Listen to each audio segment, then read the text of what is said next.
চিকেনের অনেক রেসিপিতে করা হয়, বাট একবার চিকেনের এই রেসিপিটি ট্রাই করবেন। এর টেস্টটা আলাদা হয় আর খেতেও অনেক অসাধারণ। খুব সহজ ও সিম্পলভাবে ট্রাই করেছি এই রেসিপিটি করার জন্য। By the way, hello everyone, আসসালামু আলাইকুম। চিকেনের এই রেসিপি করার জন্য হাঁড়িতে প্রথমে আমি আধা কাপের মতো সরিষার তেল দিয়ে দিলাম। এখন তেলটা গরম হওয়ার পর দিয়ে দিলাম বড় করে কেটে রাখা আলু কেটে আমি কিছুক্ষণের জন্য লবণ পানিতে ভিজিয়ে রেখেছি। এতে করে আলুটা কালো হবে না আর সহজে নরম হয়ে যাবে। বাজারে যেহেতু এখন নতুন আলু পাওয়া যাচ্ছে, তাই আমি নতুন আলুই নিলাম।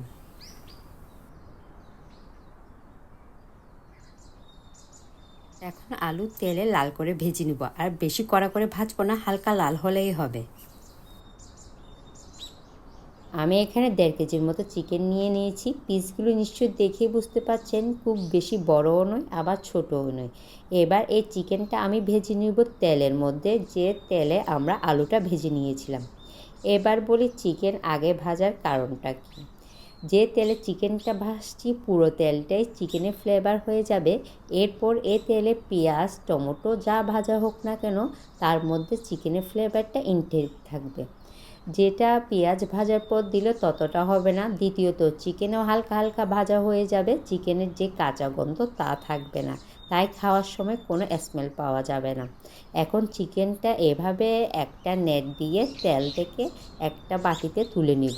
আর চিকেনটা ভাজলে রান্নার সময় চিকেনটা নরম হয়ে যাবে না।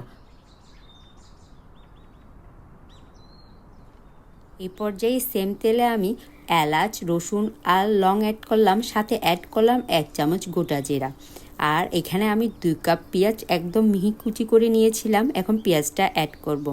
পেঁয়াজ যতক্ষণ নরম হয়ে যাচ্ছে, এর মধ্যে আমি ভেজে রাখা চিকেনগুলো মেরিনেট করব। চিকেনগুলোতে দই, লাল মরিচ, ধনিয়া ও জিরা গুঁড়া, লবণ ও কাঁচামরিচ দিয়ে মেরিনেট করে রাখবো। 10-15 মিনিটের জন্য মেরিনেট করলেই হবে।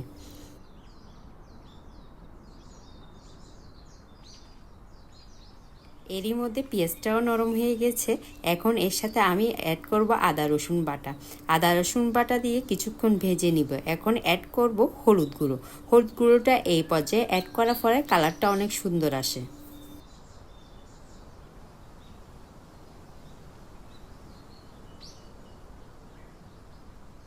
দুইটা টমেটো নিয়ে এখানে পিউরি করে নিয়েছি, ওটা অ্যাড করলাম। টমেটো কুক হওয়ার পর এতে অ্যাড করব ভেজে রাখা আলুটা মশলার সাথে ভালো করে কষিয়ে এতে অ্যাড করব মেরিনেট করা চিকেনগুলো।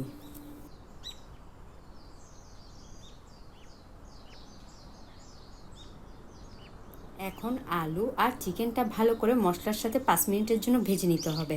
দেন একটা ঢাকনা দিয়ে ঢেকে দিব 10 মিনিটের জন্য। এ পর্যায়ে প্রথমেই কোনো পানি অ্যাড করার প্রয়োজন নেই।